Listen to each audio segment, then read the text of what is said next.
Global star man of masses ఎన్టీఆర్తో dance అంటే అంత ఈజీ కాదని ఆయనతో నటించిన ప్రతి హీరోయిన్ చెబుతూ ఉంటారు. టాలీవుడ్లో బెస్ట్ డాన్సర్లో ఎన్టీఆర్ ఒకరు. ఎన్టీఆర్, అల్లు అర్జున్, రామ్ చరణ్ వీరంతా డ్యాన్స్లో నెంబర్ 1. అల్లు అర్జున్, చరణ్లు డ్యాన్స్ ప్రాక్టీస్ చేస్తారేమో కానీ ఎన్టీఆర్ మాత్రం ఆన్ సెట్స్లో డ్యాన్స్ మాస్టర్ దగ్గర డ్యాన్స్ చూసి కఠినమైన స్టెప్స్ని కూడా అలవోకగా చేసేస్తాడు అనే మాట చాలామంది నోటి వెంట వింటూనే ఉంటాము. తాజాగా ఎన్టీఆర్ దేవర చిత్రానికి సంబంధించి ఓ పాట చిత్రీకరణ కంప్లీట్ చేశాడు. హీరోయిన్ జాన్వీ కపూర్తో ఎన్టీఆర్ స్టెప్స్ వేశాడు. ఈ పాటకి సంబంధించి డ్యాన్స్ కొరియోగ్రాఫర్ని బాలీవుడ్ నుంచి తీసుకొచ్చారు. కొరియోగ్రాఫర్ భాస్కో దేవరా సాంగ్కి డ్యాన్స్ కంపోజ్ చేశాడు. ఆయన ఓ ఇంటర్వ్యూలో మాట్లాడుతూ ఎన్టీఆర్తో వర్క్ చేయడం చాలా హ్యాపీగా ఉంది. దేవరాలోని ఓ సాంగ్ కోసం చాలా కష్టమైన స్టెప్లని కూడా ఈజీగా కంపోజ్ చేస్తాను. ఇదంతా కేవలం ఎన్టీఆర్ వల్లనే సాధ్యమైంది. దేవరా చిత్రంలో ఎన్టీఆర్ డ్యాన్స్ అదిరిపోతుంది. థియేటర్స్లో ఎన్టీఆర్ డ్యాన్స్ చూసి ఖచ్చితంగా ఎంజాయ్ చేస్తారంటూ భాస్కో చెప్పుకొచ్చారు.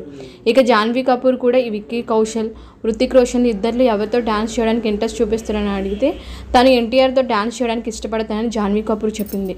ఇప్పటికే దేవరా మూవీలో ఓ సాంగ్లో ఎన్టీఆర్తో కలిసి డ్యాన్స్ చేశానంటూ జాన్వీ కపూర్ ఎన్టీఆర్తో డ్యాన్స్ గురించి ఇంట్రెస్టింగ్ విషయాలను పంచుకుంది. ఓకే అండి, వీడియో నచ్చితే లైక్ చేయండి, షేర్ చేయండి, కామెంట్ చేయండి, ఛానల్ని సబ్స్క్రైబ్ చేసుకోండి.